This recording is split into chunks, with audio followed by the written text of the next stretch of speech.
வாழ்க வளமுடன். நலம் பெறுகிறோம் சேனலுக்கு நண்பர்களை வரவேற்கிறேன்.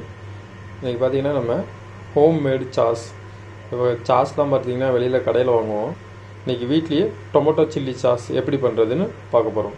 ஹாட் அண்ட் ஸ்பைசி சாஸ் வந்துட்டு எப்படி பண்ணுறதுன்னு பார்க்க போகிறோம். அதுக்கு தேவையான பொருட்கள் பார்த்திங்கன்னா தக்காளி, நான் வந்துட்டு ஒரு 5 தக்காளி எடுத்திருக்கேன். வரமிளகாய் காஞ்சது வந்துட்டு ஒரு 10 மிளகாய் எடுத்திருக்கேன். ஒரு 4 காஷ்மீரி ரெட் சில்லி எடுத்திருக்கேன், காஷ்மீரி மிளகாய். இது எதுக்காகனா நிறம் நல்லா வந்துட்டு கலர், சாஸோட கலர் வந்துட்டு நல்லாயிருக்கும், சிகப்பு கலர் நல்லா கலர்ஃபுல்லாக இருக்கும், அதுக்காக எடுத்திருக்கு. இனிப்புக்கு பார்த்திங்கன்னா வெள்ளை சர்க்கரை, நாட்டு சர்க்கரை ரெண்டும் இருக்குது. உங்களுக்கு எந்த சர்க்கரையை வந்துட்டு உங்களுக்கு விருப்பமாக இருக்குமோ அந்த சர்க்கரையை நீங்கள் வந்துட்டு பயன்படுத்திக்கலாம். பெரிய அளவில் சுவையில் எந்த மாற்றமும் இருக்காது. நான் இன்றைக்கி வந்துட்டு நாட்டு சர்க்கரையை வந்துட்டு பயன்படுத்த போகிறேன். வாங்க எப்படி செய்யறதுன்னு பார்க்கலாம். குக்கர் எடுத்துக்கிறோம். குக்கரில் வந்துட்டு இந்த தக்காளி, மிளகாய் இதெல்லாம் சேர்த்து தண்ணி சேர்த்து 6 விசில் விட்டு எடுத்துக்க போகிறோம்.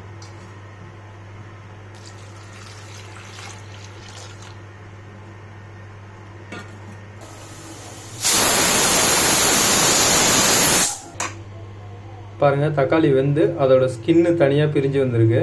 இப்போ தக்காளியோட வெளியில் எடுத்து ஆற வச்சு ஸ்கின்னை தனியாக பிரித்து எடுத்துக்கலாம். தக்காளியை நல்லா தோல் நீக்கி எடுத்து வச்சுருக்கோம். அதே போல் மிளகாயும் தனியாக தண்ணியிலேருந்து வடித்து வச்சுருக்கோம். இது ஆறுனதுக்கப்புறம் நம்ம நல்லா மிக்ஸி ஜாரில் போட்டு நல்லா பேஸ்ட்டு அரைச்சி எடுத்துக்க போகிறோம். நல்லா ஃபைன் பேஸ்ட்டாக அரைச்சி எடுத்துக்கலாம். நல்லா ஃபைன் பேஸ்ட்டாக அரைச்சி எடுத்துக்கிட்டாச்சுங்க. வானல் வந்து அடுப்பில் வச்சுக்கலாம். இது இப்போ நம்ம அரைச்சி வச்சுருக்கிற அந்த ஃபைன் பேஸ்ட்டை வந்துட்டு அந்த வானலில் சேர்த்துக்கலாம்.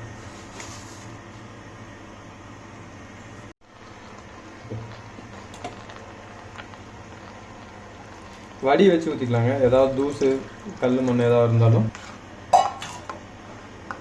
நல்லா கலந்து விட்டுக்கலாம். தண்ணி சேர்த்துலைங்களா, அந்த தண்ணி வந்துட்டு தண்ணி சுண்டிட்டு சாஸு பதம் வந்த உடனே அதுலேருந்து இறக்கிடலாம். நம்ம தண்ணீர் சேர்த்த தண்ணீர் அளவு குறைஞ்சிட்டு கெட்டியானதுக்கப்புறம் நம்ம வந்துட்டு இறக்கிக்கலாம். இப்போ வந்துட்டு நல்லா கொதிச்சு வந்துட்டுருக்கு. பாருங்க, சாஸ் நல்லா தண்ணியெலாம் வச்சுட்டு நல்லா கெட்டியாகிடுச்சு. இப்போ வந்துட்டு நம்ம ஆஃப் பண்ணி எடுத்து வச்சுக்கலாம்.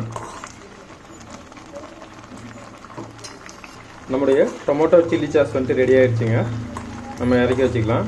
இதை வந்துட்டு செய்யறது ரொம்ப ஈஸி தாங்கிறதுனால வந்துட்டு தேவைப்படும் போது அப்பப்போ கொஞ்சமாக செஞ்சுக்குங்க. இல்லை ஒரு வேளை நிறையா செஞ்சீங்க அப்படின்னா ஏதாவது ஒரு கண்ணாடி பாட்டிலில் அந்த மாதிரி வந்துட்டு ஊற்றி ஃப்ரிட்ஜில் வந்துட்டு வச்சுக்கோங்க. ஒன்றும் ஆகாது. ஒரு 15லேருந்து 1 மாதம் வரைக்கும் வந்துட்டு நல்லாயிருக்கும். இந்த ரெசிபி உங்களுக்கு பிடிச்சிருந்துச்சின்னா லைக் பண்ணுங்கள், ஷேர் பண்ணுங்கள், கமெண்ட் பண்ணுங்கள். இந்த மாதிரி ரெசிபிஸ் உடனுக்குடன் உங்களுக்கு கிடைக்கிறதுக்கு நலம் பெறுகிறோம் பகுதிக்கு சப்ஸ்கிரைப் பண்ணுங்கள். மறக்காமல் பெல் பட்டனை ப்ரெஸ் பண்ணுங்கள். நன்றி.